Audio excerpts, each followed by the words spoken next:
54절에 보면 이렇게 시작합니다. 54절의 말씀을 보면 그들이 이 말을 듣고 스데반의 설교를 듣고 마음에 찔려 그를 향하여 이를 갈았다 이렇게 표현하고 있습니다. 참 슬픈 일입니다. 그들이 마음에 찔렸다고 하는 것은 그만큼 자신들의 잘못에 대한 지적을 그들 스스로 이제 깨닫게 된 것이라 이렇게 여길 수 있습니다. 그럼에도 불구하고 그들이 그 마음에 찔렸는데 그 마음에 찔린 그들의 반응이 대단히 놀랍습니다. 왜냐하면 스데반을 향해서 이를 갈고 있기 때문입니다. 기억하실지 모르겠지만 57절에도 보면 이렇게 이어집니다. 그들이 큰 소리를 지르며 귀를 막고 일제히 그에게 달려들고 있습니다. 이게 이스라엘의 영적인 현주소입니다. 자신들의 잘못에 대한 지적을 했을 때, 비판을 했을 때, 하나님의 말씀이 전해졌을 때 그들은 그 마음에 찔렸고 그래서 돌이켜 회개하는데 나아가는 것이 아니라 어떻게 했습니까? 이를 갈고 분노했습니다. 그리고 그 분노를 이제 행동으로 드러내기 시작합니다. 큰 소리를 지르고 귀를 막아버립니다. 그리고 달려듭니다. 사도행전 2장에 보면 여기 보면 이런 말씀이 있습니다. 베드로의 그 오순절 설교인데요. 베드로가 이스라엘을 향해서 너희가 죽인 예수가 어떠한 분이신지를 설파합니다. 그리고 그래서 그들이 어떻게 합니까? 2장 37절에 보면 함께 읽어볼까요? 시작. 그들이 이 말을 듣고 마음에 찔려 베드로와 다른 사도들에게 물어 이르되 형제들아 우리가 어찌할꼬 하거늘. 여기도 오늘 본문에 나오는 동일한 그 내용이 나옵니다. 그들이 마음이 찔렸다라는 표현이 나옵니다. 그런데 어떻게 합니까? 이때 이들은 마음에 찔려 형제들아 우리가 어떻게 해야 하느냐라고 묻습니다. 그러니까 베드로가 이렇게 이야기합니다. 너희가 회개하여 각각 예수 그리스도의 이름으로 세례를 받고 죄사함을 받으라. 그리하면 성령의 선물을 받으리니. 그래서 베드로의 이 말을 듣고 어떻게 합니까?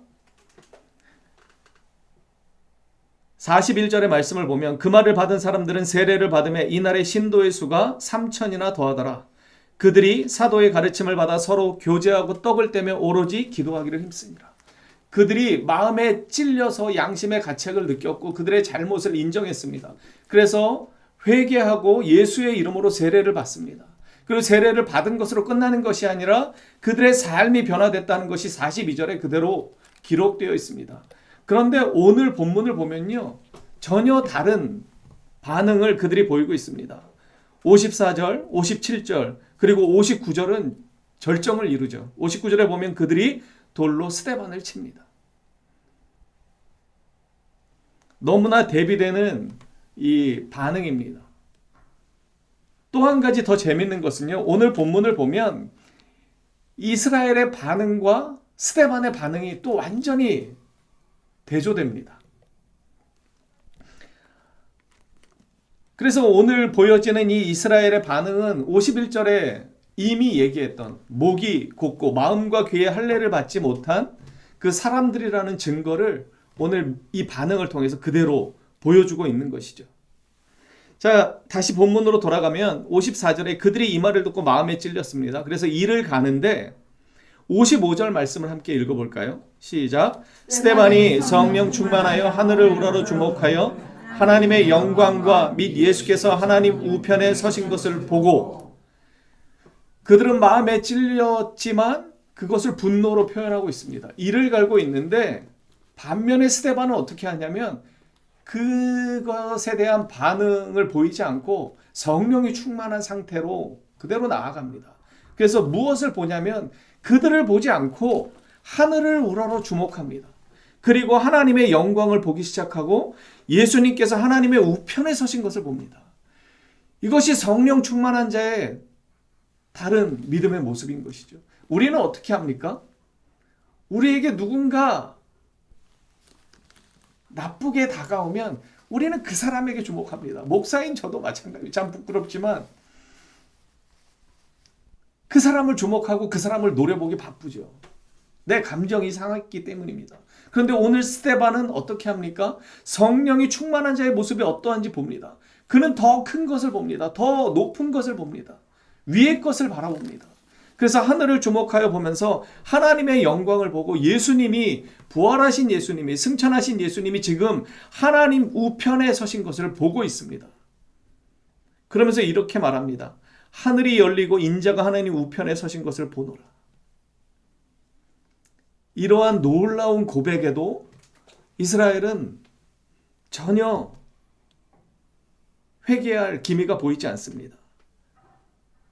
계속 말씀을 보는 것처럼 57절과 59절 이렇게 그들은 반응합니다. 큰 소리를 지르고 귀를 막아버립니다. 그리고 달려들어서 돌로 스데반을 칩니다. 그런데 스데반은 또 이렇게 놀랍게 반응합니다. 스데반이 부르짖어 이르되 주 예수여 내 영혼을 받으시옵소서. 60절의 말씀을 함께 좀 읽겠습니다. 시작. 무릎을 꿇고 크게 불러 이르되 주여 이 죄를 이 말을 하고 잠이라. 마치 예수님이 십자가를 지실 때 하셨던 말씀과 거의 대동소이한 말씀을 스데반이 고백합니다. 이 죄를 그들에게 돌리지 마옵소서. 용서의 이 놀라운 모습을 예수님을 닮은 스데반의 모습, 이것이 바로 성령 충만한 자의 모습인 것입니다. 우리가 몇 주 전에도 성령 충만한 게 도대체 뭘까? 그런 이야기를 드렸던 적이 있습니다. 우리가 성령 충만하다 그러면 뭔가 방언을 해야 하고 기도를 막 몇 시간씩 하는 것이 성령이 충만하다고 이렇게 여겨지는 경우가 있는데, 성령 충만하다고 하는 것은 결국 하나님의 뜻이 어디에 있는지 분별할 줄 아는 것입니다. 그리고 하나님의 뜻과 내 뜻이 이렇게 맞서게 될 때 나를 무릎 꿇을 수 있는 자, 그러한 자가 성령이 충만한 자인 것이죠. 오늘 본문을 통해서 스데반이 그러한 모습을 우리에게 보여줍니다. 반면에 이스라엘의 반응은 정말 자기 자신에게 사로잡힌 자들이 어떠한 삶을 살아가는지를 그대로 보여주죠. 자기 감정과 분노에 치우쳐서 지금 그 로마의 율법이 아니라 유대인의 율법대로 재판하지도 않습니다. 그들은 대단히 법률적이지도 않은 비법률적인 방법으로 지금 그냥 돌을 던져버리는 것이죠.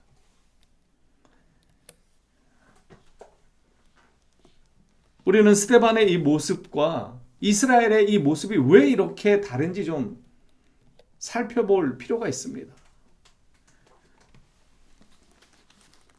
성령 충만한 자와 그렇지 않은 자, 성령을 거스르는 자들의 이 대조되는 모습은 너무나 분명합니다. 그런데 우리 안에도 이러한 모습이 이렇게 같이 있다는 사실입니다. 사도행전 10장 38절에 보면 예수님의 사역도 성령의 사역이었습니다. 하나님이 나사렛 예수에게 성령과 능력을 기름 붓듯 하셨음에 그가 두루 다니시며 선한 일을 행하시고 마귀에게 눌린 모든 사람을 고치셨으니 이는 하나님이 함께 하셨습니다. 이렇게 기록하고 있습니다. 성령이 임한다고 하는 것은 하나님의 인도함을 받는 것이죠. 하나님의 뜻이 내 뜻을 완전히 지배하는 것입니다. 굴복시키는 것이죠. 우리의 주도권을 정말 그분께 내어주는 것, 이것이 바로 성령 충만한 것입니다. 그런데 많은 사람들이 우리의 주도권을 여전히 내가 갖고 있다고 착각합니다. 제가 그 부동산을 예를 들어서 많이 말씀을 드렸었는데, 매매를 할 때 계약서에 도장을 찍는 순간 소유권이 이전이 됩니다. 우리는 예수의 이름으로 세례를 받고 예수를 믿는다고 고백할 때 우리의 전적인 소유권을 그분께 넘겨드리는 것입니다.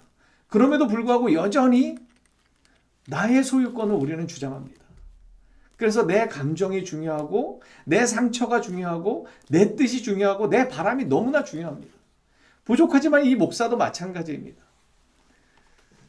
부끄럽지만 우리 선교사님이 여기를 방문하신다고 하셨을 때 첫 번째 든 생각이 뭐냐면 반갑고 감사하다는 생각보다 이 빈자리를 어찌할꼬 라고 하는 자주 섞인 질문이었습니다. 그나마 조금 그나마 좀 더 있을 때 오시지 왜 하필 이렇게 오늘 우리 집사님 한 분이 계신데 또 오늘 공장 일이 바빠서 못 나오셨어요. 부끄럽습니다만 그렇습니다. 그러면서 또 회개합니다. 여전히 내가 나에게 사로잡혀 있구나. 이건 내 모습이야. 이건 내 목회가 아닌데 왜 자꾸 내 목회라고 생각할까? 부끄럽지만 한 가지 더 고백할 게 있습니다. 전에 한 2년 전인가 선교사님 오셨을 때 제가 이렇게 교회를 안내하면서 우리 이렇게 목회하고 있습니다. 누추합니다. 이렇게 제가 말씀을 드렸어요. 근데 선교사님이 지나가시는 말씀으로 뭐라고 저한테 얘기했냐면 아버지의 집이 누추하다니. 제가 되게 그때도 부끄러웠고 회개했습니다. 그런데 2년이 지난 이 시점에 또 오신다고 그랬을 때 처음 드는 생각이 이거였어요. 이 빈자리를 어떡하지? 여전히 내가 나의 어떤 목회와 나의 어떤 바람과 소망이 십자가보다 앞서 있구나라고 하는 그 생각을 또 하면서 부끄러웠고 또 회개했습니다. 그러면서 다시 또 생각해보고 기도해보니까 너무 감사한 거예요. 이렇게 귀하신 분들과 함께 하나님 앞에서 예배드릴 수 있다는 것이 저에게 너무나 감사했습니다. 그리고 마음이 편해졌습니다. 성령에 대해서 성경은 계속해서 이야기하는데 성령과 이 무엇이 이렇게 연결이 되어 있냐면요. 사람의 일과 하나님의 일. 성령이 충만하지 않은 자는 육신의 일을 도모한다. 이렇게 성경은 이야기합니다. 로마서 13장 14절의 말씀을 보면은요. 오직 주 예수 그리스도로 옷 입고 정욕을 위하여 육신의 일을 도모하지 말라. 이렇게 권면합니다. 우리가 잘 아는 것처럼 로마서 8장 5절도요. 육신을 따르는 자는 육신의 일을, 영을 따르는 자는 영의 일을 생각하는데 자, 8절에 보십시오. 육신에 있는 자들은 하나님을 기쁘시게 할 수 없다. 이렇게 표현합니다. 그러니까 성령의 충만한 은혜를 힘입지 않고는 성령의 인도함을 받지 않고는요. 육신의 일에 매일 수밖에 없는 거예요. 그래서 육신의 매인 자들은 하나님을 기쁘시게 할 수 없다는 것입니다. 마태복음 16장에 보면 아주 유명한 말씀이죠. 마태복음 16장 16절에 보면 베드로가 놀라운 고백을 하잖아요. 주님에 대해서 주는 그리스도시요 살아계신 하나님의 아들이십니다라고 하는 이 놀라운 믿음의 고백을 한 뒤에 예수님께서 내가 십자가에 못 박히게 될 것에 대해서 설명하시니까 그가 뭐라고 합니까? 절대 그럴 수 없습니다라고 막 이렇게 이야기하죠. 그때 예수님께서 이 마태복음 16장 23절의 말씀을 하시죠. 함께 읽어보겠습니다. 시작. 예수께서 돌이키시며 베드로에게 이르시되 사탄아 내 뒤로 물러가라. 너는 나를 넘어지게 하는 자로다. 내가 하나님의 일을 생각하지 아니하고 도리어 사람의 일을 생각하는도다. 사탄아 물러가라 그러면서 사탄이 우리로 하여금 주목하게 하는 것은 무엇입니까? 육신의 일이고 사람의 일이라고 하는 것이죠. 하나님의 일을 생각하지 않게 하고 나에게 매이게 하는 것입니다. 그래서 예수님께서 이 베드로에게 그 놀라운 믿음의 고백을 했던 베드로에게 사탄아 물러가라. 네가 지금 하나님의 일보다 사람의 일에 이렇게 주목하고 있다. 지적하는 것입니다. 초대 교부였던 터툴리안은요. 이 교회를 어떻게 표현했냐면 순교자들의 피가 교회의 씨앗이 되었다. 이 놀라운 고백을 했습니다. 제가 오늘 이 본문을 이렇게 묵상하고 준비하면서 순교라고 하는 제목을 지었지만 순교하면 우리하고는 좀 거리가 있어 보이지 않습니까? 우리가 순교할 기회가 믿음이 연약한 자들에게는 주어지지도 않고 순교하면 뭔가 좀 나와는 거리가 있는 그러한 느낌을 받게 됩니다. 그럼 과연 이 순교가 우리의 삶 가운데 어떻게 적용할 수 있을까 좀 고민을 해봤습니다. 우리가 잘 아는 것처럼 요한복음 12장은 우리에게 이렇게 말씀합니다. 내가 진실로 진실로 너에게 이르노니 한 알의 밀이 땅에 떨어져 죽지 아니하면 한 알 그대로 있고 죽으면 많은 열매를 맺느니라. 죽어야 열매를 맺는 것이 하나님의 원리이고 법칙입니다. 그런 차원에서 순교자들의 이 헌신과 희생을 통해서 하나님의 복음이 꽃을 피우게 되는 것이죠. 우리나라에도 마찬가지고 지금 해외 각지에서 여러 가지 안 좋은 상황 속에서도 복음의 기치를 들고 선교를 하시는 분들, 이 선교사님들의 이 사역의 의미가 무엇입니까? 바로 이 하늘의 밀이 되기 위한 것이죠. 내가 죽어 그리스도의 복음에 씨앗을 틔우기 위한 것입니다. 제가 요즘 두 번째 읽고 있는 이 답이 되는 기독교라고 하는 팀 켈러 목사님이 쓰신 책이 있는데, 기독교에 대해서 변증하는 것이죠. 그래서 세속주의에 대해서 정말 이렇게 물음표를 던지고 있는데, 여기 보면 현대인의 자아 정체성에 대해서 분석합니다. 우리가 요즘 이야기하는 현대 세속 문화가 이야기하는 자아 정체성이라고 하는 건 뭐냐면, 내 안을 깊이 들여다보면 모든 사회 관계망 다 끊어내고 내 스스로가 내 안을 깊이 들여다보면 자기를 깨달을 수 있다는 거예요. 속지 마십시오. 이거는 말도 안 되는 이야기입니다. 우리는 관계성 안에서 나를 확인하는 것입니다. 그래서 이 세속 문화가 우리에게 자아 정체성의 정의를 뭐라고 가르쳐 주냐면, 너만 만족하면 돼. 너의 주장만 펼치면 돼. 네 뜻대로만 살면 돼. 이것이 세상의 가르침입니다. 그런데 반면에 그리스도인의 정체성은 무엇입니까? 자기 희생을 반드시 전제합니다.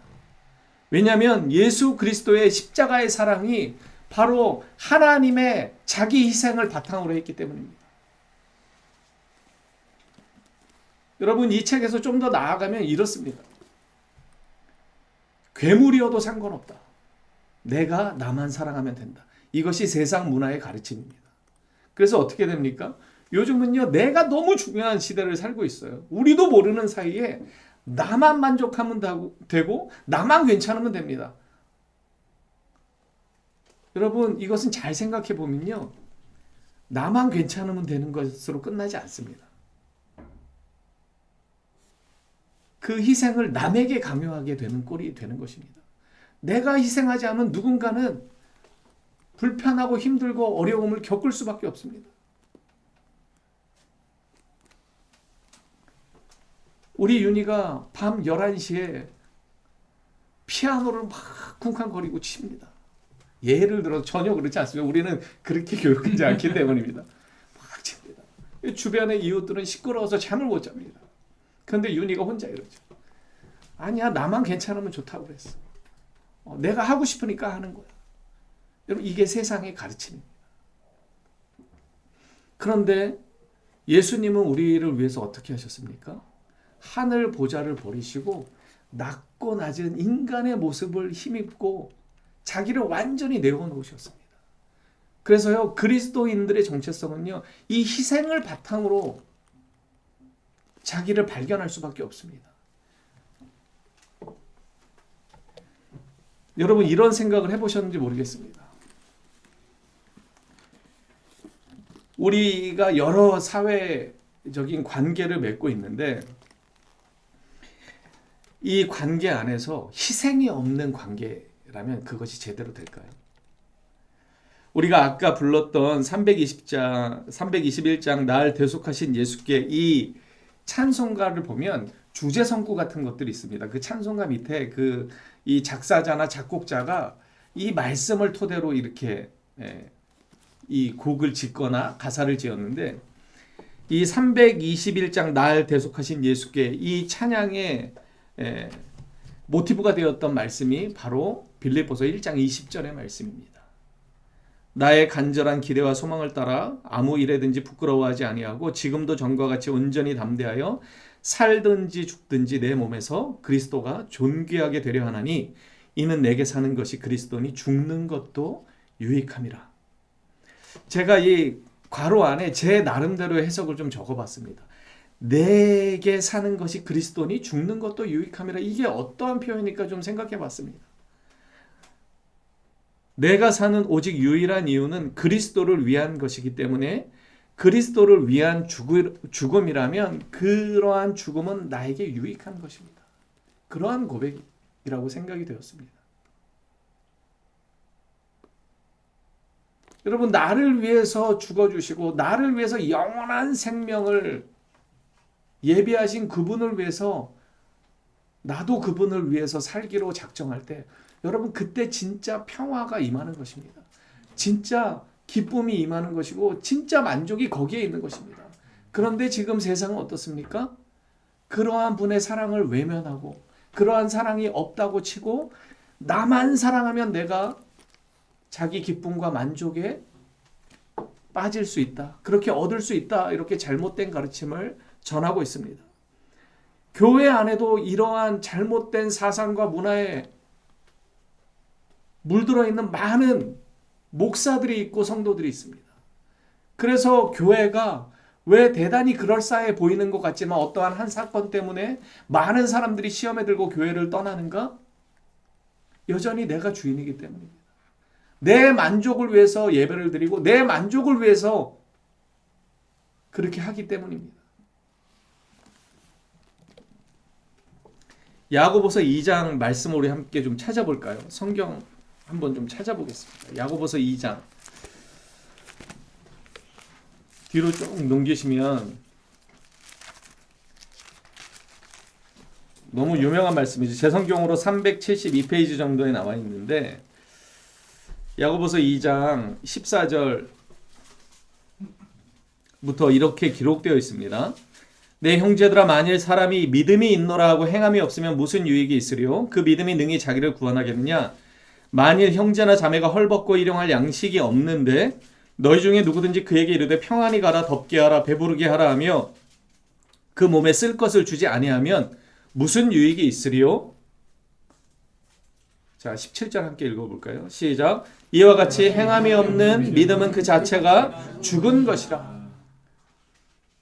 여러분 여기서 이 믿음은 뭘까요? 그 행함이 뭘까요? 행함. 이 행함은 자기 희생이라는 생각이 들었습니다. 자기 부인. 자기 부인이 없는 믿음은 죽은 거라는 거예요. 자기를 희생하지 않는 믿음은 가짜라는 것입니다.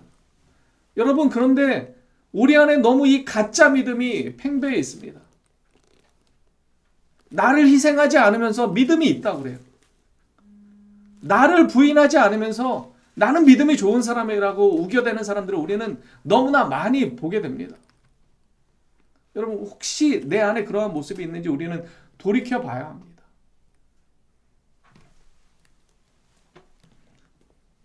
희생하지 않는 교회, 희생하지 않는 부부, 희생하지 않는 공동체, 희생하지 않는 부모, 희생하지 않는 리더, 희생하지 않는 가장, 여러분 생각해 보셨습니까? 제대로 세워질 수가 없습니다. 자기 희생과 자기 부인이 없는 이러한 공동체와 가정과 부부의 관계는요, 다 깨어질 수밖에 없습니다. 혹시 겉으로 깨어지지 않는다 하더라도 그것이 아름다운 하나님의 원형의 모습을 갖출 수가 없습니다. 예수님이 어떻게 하셨는지는 우리는 돌이켜 봐야 합니다. 자기를 버리셨습니다. 완전히 내어버리셨습니다. 그리고 우리를 살리셨습니다. 그것이 십자가의 사랑입니다. 오늘 스데반은 그 십자가의 사랑으로 자기 자신을 채운 것입니다.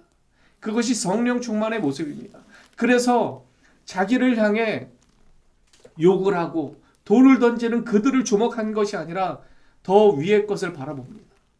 그리고 하나님의 나라를 바라봅니다. 그리고 용서하셨던 예수님처럼 그도 저들의 죄를 용서해 달라고 기도로 마무리합니다. 여러분 이것이 진짜 크리스찬의 모습이라는 생각이 들었습니다. 저도 그렇게 하지 못하지만 그럼에도 불구하고 우리가 추구해야 될 진짜 성도의 모습은 바로 이런 것입니다.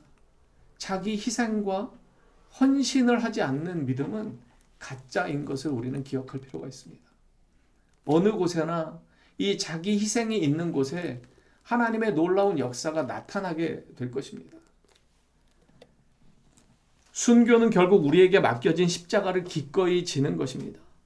그런 희생적 사랑과 자기 부인을 통해서 교회가 교회되는 것이고 가정이 가정다워지는 것이고 부부의 관계가 아름답게 하나님이 원하시는 그러한 관계가 되는 것입니다. 제가 이러한 설교를 할 수 있는 자격이 있다는 것은 절대로 아닙니다. 그럼에도 불구하고 이 말씀을 통해서 저도 더 희생해야 되겠구나. 더 헌신해야 되겠구나. 십자가를 지시고 우리를 품으셨던 주님처럼 그 은혜와 사랑을 붙잡아야 되겠구나. 이런 다짐과 생각을 해보게 되었습니다.